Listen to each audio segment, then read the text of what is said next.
Seja bem-vindo ao nosso programa Mente Aberta, hoje para conversar sobre educação e tecnologia com o professor Rogério Rocha, da Faculdade Batista de Minas Gerais. Professor Rogério, muito obrigado por nos ajudar aqui a compreender essa relação tão importante entre educação e tecnologia.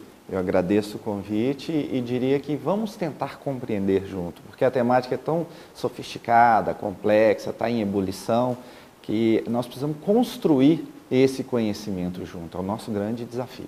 Professor Rogério, pensando em construir esse conhecimento, eu lembro há algum tempo, eu li, na verdade, bastante tempo, já quase 40 anos, eu tinha um texto na faculdade que me deram falando assim que tudo na sociedade mudou. Mudou a forma dos carros andarem nas ruas, mudou a televisão, mas a escola continuava a mesma. Era um texto muito interessante que falava assim que a escola continuava a mesma. Isso faz 40 anos que eu li esse texto. Eu acho que esse texto hoje para mim está inadequado, porque a escola também mudou, não é? A tecnologia entrou na escola de maneira determinante, né? Eu diria que a sociedade mudou. A tecnologia foi um catalisador desse processo de mudança. E a escola, ela querendo ou não, ela assumindo o protagonismo ou não, ela teve que mudar e está tendo que mudar. E a tecnologia, que antes era vista como um elemento externo, como algo quase que decorativo, hoje é uma demanda vital por parte da sociedade e dos alunos. A geração que cresceu no mundo digital, ela já não consegue mais interagir com, você citou o exemplo aí do livro, né? É absolutamente desestimulante para um jovenzinho. Você vai tocar no livro, não acontece nada, não tem som, não tem áudio, não tem animação. Para nós é como se a gente estivesse lendo lá aquelas tabuinhas de argila, né? É algo absolutamente inadequado. E enquanto isso, na outra vertente do espectro, no dia a dia eles estão com o smartphone na mão o tempo todo. Talvez o maior desafio nosso hoje não é trazer a tecnologia para dentro da sala de aula, é nos apropriar dela, porque na maioria da cabeça desses jovens, eu tenho uma filha de 15 anos, e ela entende o seguinte: pai, o smartphone, o computador é para diversão, escola é outra coisa, ou seja, não é diversão.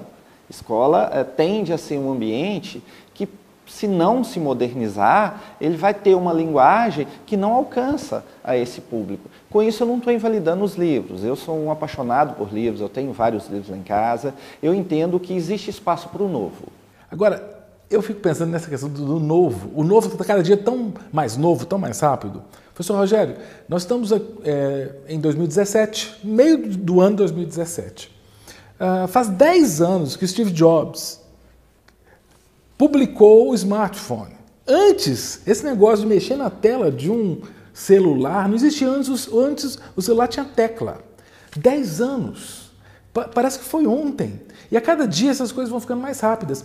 Como fazer para acompanhar esse ritmo? O ritmo é alucinante. Eu gosto muito de metáforas e analogias. Para responder essa pergunta sua, eu vou contar uma pequena história que normalmente eu conto nas aulas de gestão e de pós-graduação. Existia, numa cidade do interior dos Estados Unidos, um arqueiro que nunca errava um tiro. E as pessoas começaram a ficar curiosas até que um dia foi um repórter para lá e acompanhou o dia a dia desse arqueiro. Ele aleatoriamente mirava e atirava. Onde a flecha pegava, ele pintava o arco ao redor. Ele pintava o alvo ao redor. O que acontece? Essas necessidades são fabricadas e nos são impostas. Com isso eu estou dizendo que o smartphone, que o iPhone não é necessário? Não, eu estou dizendo que nós devemos nos apropriar. O que precisa ser renovado, na minha opinião, na escola, não é a questão de se vai usar um PC, se vai usar um smartphone, são as metodologias. Qualquer que seja a tecnologia, porque se eu me focar na tecnologia hoje, metade de 2017, ano que vem, o meu discurso está defasado. O que eu preciso fazer? É criar metodologias que sejam dinâmicas o suficiente para se apropriarem desses novos artefatos tecnológicos. Para ilustrar com um exemplo rápido, EAD. Há alguns anos atrás, o EAD era um mito, era algo que se tinha uma dificuldade muito grande de aceitar. Hoje já há uma aceitação social no EAD, mas já se discute novas modalidades. Por exemplo, o M-Learning, o Mobile Learning, a aprendizagem em movimento. Há uma demanda diferenciada, porque antes se discutia qual era a melhor tecnologia para o EAD. Hoje já não se discute isso. O que se discute é como fazer ensino à distância de forma com que, qualquer que seja o aparato tecnológico, a informação esteja disponível para a pessoa que quer aprender. Isso vai quebrar o paradigma da antiga academia, né? Porque na antiga academia da universidade, você tinha os catedráticos, os donos do saber, né, que você quase que como gurus da universidade, gurus das escolas. Parece que hoje precisa de um novo professor, de um novo mestre, mais dinâmico, é isso? Novamente, as analogias e metáforas, né? Uma expressão que se usa no inglês para caracterizar esse professor, que é o centro das atenções, que está acima de um tablado, ele é the sage on the stage, é o sábio, o artista no palco. E ele espera de seus alunos um silêncio respeitoso. Isso acabou. Hoje, o papel do professor, em inglês, usa essa expressão, the guide on the side. É a pessoa que está ao seu lado, é alguém que vai caminhar junto com você. Qual é a diferença do professor para o aluno nessa estrutura? É que a caminhada do professor, ela é mais longa, ele tem mais experiência, ele tem a capacidade de articular outras informações. Mas quem vai construir o conhecimento é o aluno. Não se pode impor mais aquela situação de que o aluno vai para a prova pensando o seguinte: o que o professor quer que eu responda? Não é assim que funciona. Às vezes os meus alunos me perguntam, eu falo, eu quero que você responda o que você quer responder. Ah, mas e se eu errar? O erro faz parte do processo. Nós estamos aqui para aprender. A questão da nota, que tem sido um outro tabu, eu uma vez publiquei um artigo assim, que as duas questões filosóficas clássicas da escola vai valer ponto, vai fazer chamada? Acho que a gente precisa superar isso. Eu entendo que a escola, ela precisa do lúdico, ela precisa do prazer, ela precisa da alegria. Tem muitos alunos no Brasil, em especial, que odeiam matemática. Mas, na verdade, eles não odeiam a matemática. Eles odeiam um professor de matemática que eles tiveram no passado, que tinha métodos com os quais ele não se adaptou. Falou assim, gente, a culpa não é da matemática. Vamos dar uma chance para a matemática? Vamos olhar com os outros olhos. Eu trabalho com computação. Na minha área, eu uso determinados algoritmos que são matemáticos. Um exemplo clássico, equação de segundo grau. Ah, professor, esse negócio de delta. Calma, relaxa. Entende o conceito. Depois que você entender o conceito, faz um programa de computador que vai ensinar o programa a fazer. Porque muitas pessoas pensam o seguinte, eu vou comprar um computador inteligente para ensinar uma criança burra. Gente, totalmente errado. Eu vou comprar um computador burro no sentido de desprovido de inteligência, para que uma criança inteligente ensine esse equipamento. Esse equipamento, ele será ensinado através de programação. Aqui na Rede Batista, no Colégio Batista, um dos programas que eu coordeno é introduzir a noção de programação de computadores para as mais tenras idades. Por quê? Porque é a linguagem do século XXI. E há algum tempo se discutia se os alunos poderiam usar calculadora em sala de aula. Não é? Isso há bem pouco tempo. Agora, vem a discussão. E o smartphone, por exemplo? Né? O acesso à rede de computadores. Qual a sua posição, professor Rogério? Isso pode ser positivo, pode ser negativo. Vai ter muito pai, por exemplo, que não vai gostar de pensar que o filho está na sala de aula, mas está lá numa rede social durante a aula. E eu não gostaria. A minha filha, por exemplo, tem um smartphone. E eu não gostaria que durante a aula o smartphone fosse usado como um distrator, algo que a tira do ambiente de aula. Mas, novamente, para ser coerente, a questão não é o smartphone, a questão é a metodologia. Eu entendo que se houver uma metodologia de ensino que permita que o aluno se aproprie daquele smartphone para discutir uma temática ligada à questão que está sendo trabalhada na aula, pode ser um instrumento interessante. Existe, por exemplo, o ensino híbrido, né, o blended learning. É uma teoria nova que diz o seguinte, a teoria pode ser passada para o aluno antes, ele pode ler textos, por exemplo, através do ambiente virtual de aprendizagem. Depois, ele tem um momento presencial na sala, na qual se faz, por exemplo, um trabalho em grupo. Eu apresento uma situação problema e um grupo pequeno de alunos tem que apresentar a solução para aquele problema. Se eu contratasse um profissional e pedisse para ele resolver um problema para mim, e ele não consultasse, por exemplo, o Google, buscando opções alternativas, provavelmente eu não manteria esse funcionário.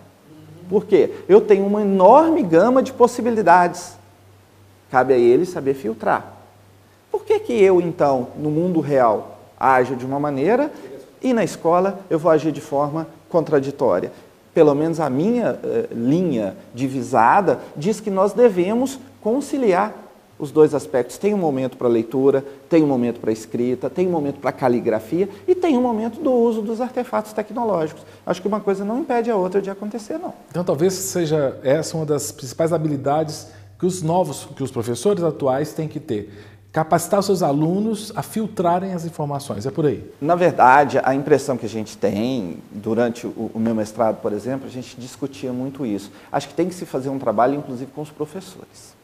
Os professores têm que serem os primeiros a se apropriarem desses artefatos tecnológicos, a se sentirem mais seguros, mais tranquilos e, a partir daí, levar os artefatos tecnológicos para a sala de aula. Porque ainda existem alguns professores que se sentem intimidados porque eles não dominam esse aspecto tecnológico.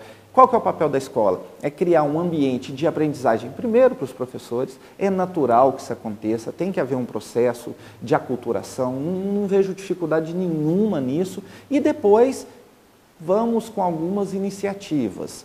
Havendo aí um processo de amadurecimento tecnológico, a tecnologia passa a ser parte do dia a dia, do chão de escola. Não há nenhum impeditivo para isso.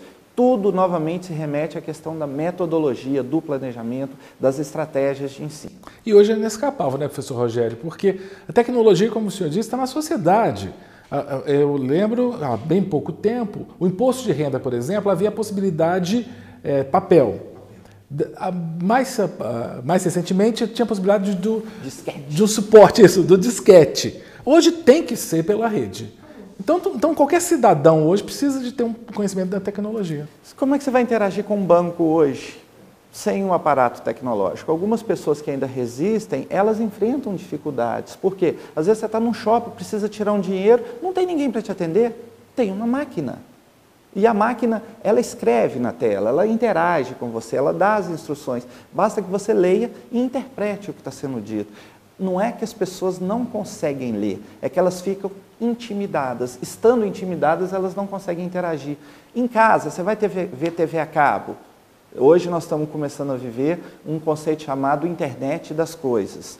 Vários dispositivos estarão conectados online. Se eu começar a me recusar sistematicamente, eu vou me afastar cada vez mais. Eu acho um exemplo interessantíssimo. Minha mãe tem 83 anos. Até muito pouco tempo atrás, telefone para ela era para telefonar. Aí eu dei de presente para ela um smartphone com a internet. Uns 15 dias atrás eu tive que falar, mãe, para de mandar o WhatsApp para mim. Sabe, ela se apropriou tão bem daquela tecnologia que aquilo para ela agora faz parte do dia a dia. A questão fundamental não é idade, não é formação cultural, talvez a barreira do idioma. O inglês ainda é um fator limitante no Brasil. Mas, superadas essas questões iniciais, a tecnologia é instrumento de trabalho, é instrumento de comunicação. Todas as redes sociais, elas fundamentalmente nos dão a oportunidade de expressar opiniões que antigamente não existia. Você citou aí, há 10 anos atrás, na época do lançamento do iPhone, a gente vivia numa sociedade em que tudo era broadcast, né? Alguns canais transmitiam e nós recebíamos passivamente. Se você discordava de alguma coisa e queria questionar, você mandava uma carta, sem garantia nenhuma de resposta. Hoje é tudo muito interativo. Então, para que eu possa interagir, eu tenho que ter ideias, eu tenho que ter opiniões para me expressar. Novamente eu falo, as redes sociais, algumas pessoas olham com desdém, eu estou no Face, eu estou no WhatsApp, eu estou no LinkedIn, no Instagram, em todos. Por quê? Porque eu entendo que, ainda que não seja maravilhoso, é um retrato da nossa sociedade. E como educador, eu tenho que ter algum tipo de atuação. Professor Rogério, há cerca de, se não estou enganado, 20 anos, um orientando do curso de Economia fez um TCC que eu orientei. Ele era funcionário de um banco, posso até dizer, né, um banco que existe até hoje, o Bradesco, quando começou o caixa eletrônico. E o trabalho dele era a preocupação que os bancários tinham na época de perder o emprego sendo substituídos pelas máquinas. Em 2017, no início de julho, uma reportagem saiu falando dos medos que os jornalistas estão de que os robôs se tornem repórteres. Eu quero que você me responda depois do intervalo se nós, que somos educadores, temos que ter esse medo de sermos substituídos pelas máquinas. Será que há a possibilidade mesmo de que, com o avanço da tecnologia, nós sejamos dispensáveis? O senhor responde depois do intervalo, ok? Nós vamos para um breve intervalo e voltamos já já com o programa Mente Aberta.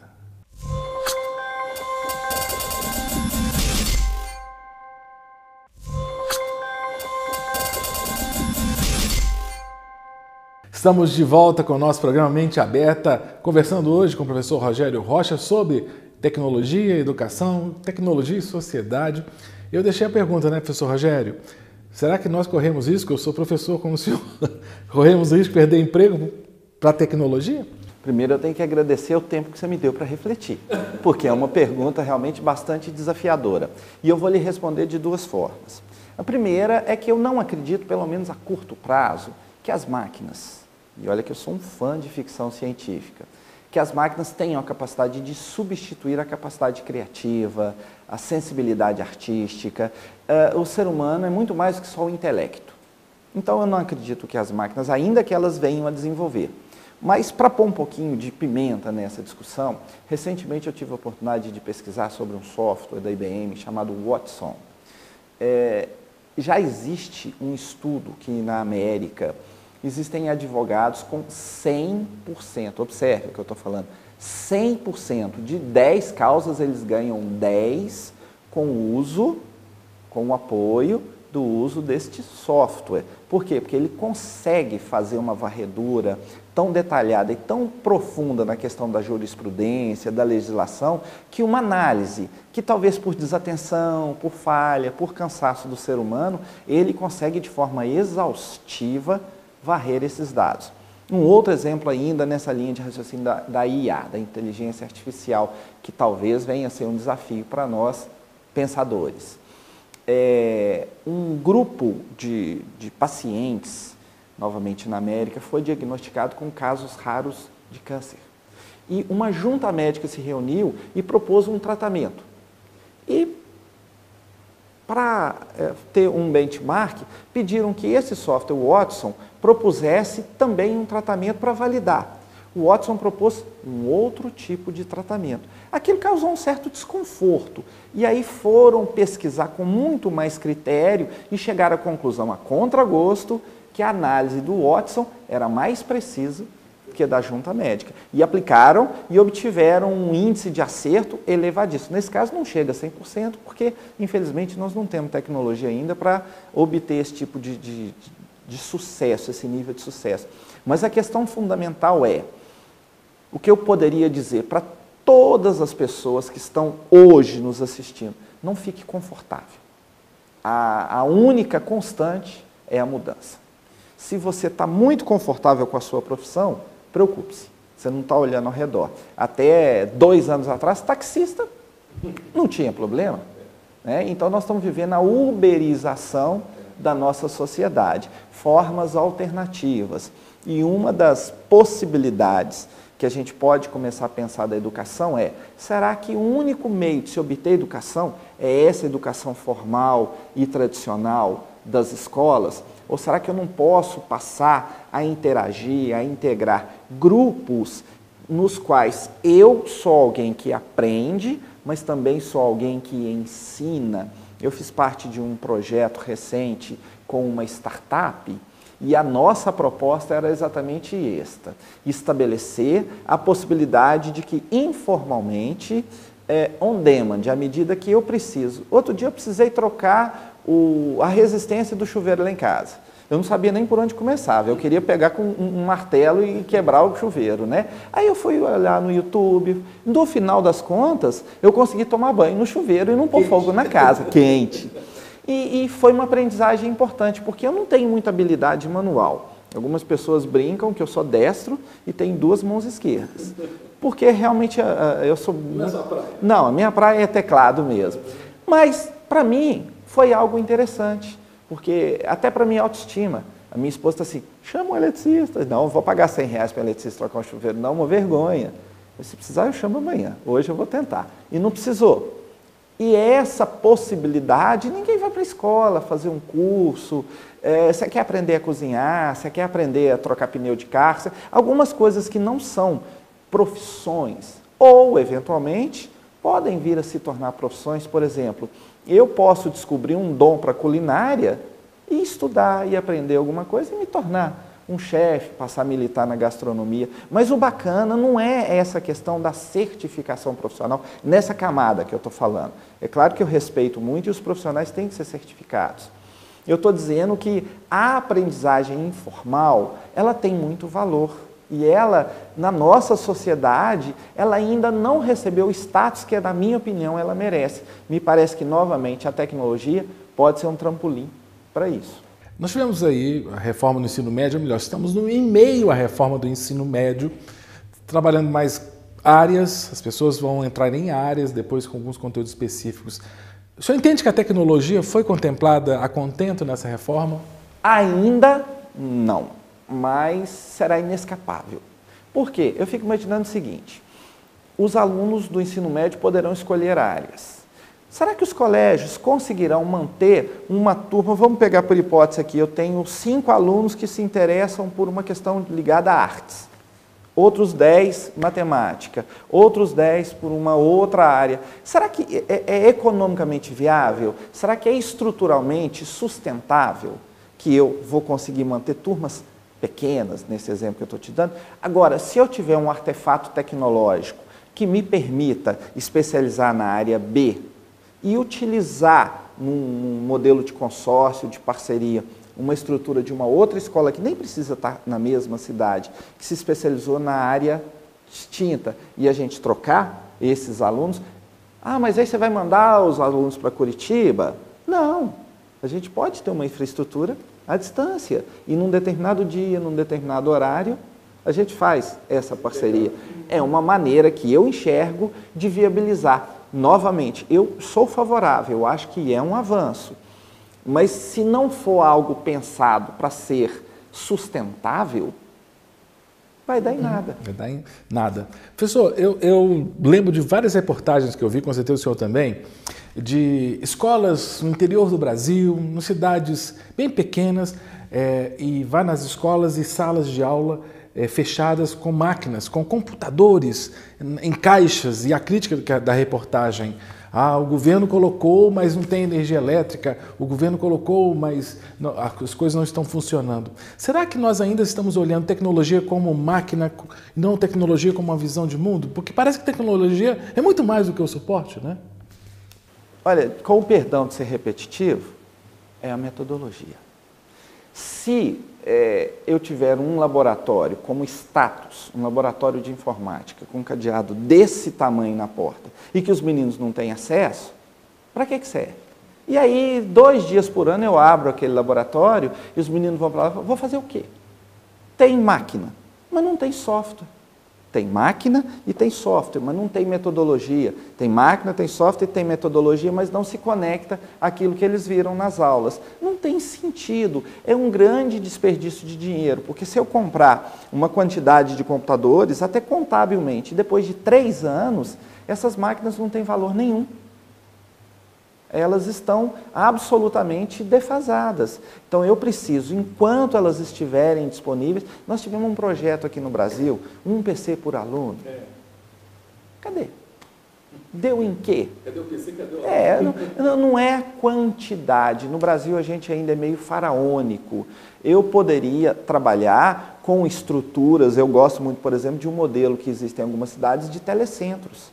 A prefeitura poderia montar um telecentro e as escolas públicas da região fazem um agendamento. Vez por outras, elas reservam aquele ambiente que é compartilhado e utilizam. É muito mais razoável que seja assim. No caso da educação básica, e falamos um pouquinho do ensino médio, vamos pensar também no ensino fundamental. O uso, você falou de ludicidade, professor, achei interessante. Que tem que ser um momento lúdico. A ludicidade com tecnologia tem um ganho tremendo para esse aluno. Vi recentemente um grupo de alunos trabalhando com um computador, um robô, que montava o cubo mágico com um programa feito pelos próprios alunos. Será que nós temos condição hoje de jogar isso dentro da sala de aula, de popularizar esse tipo de ação?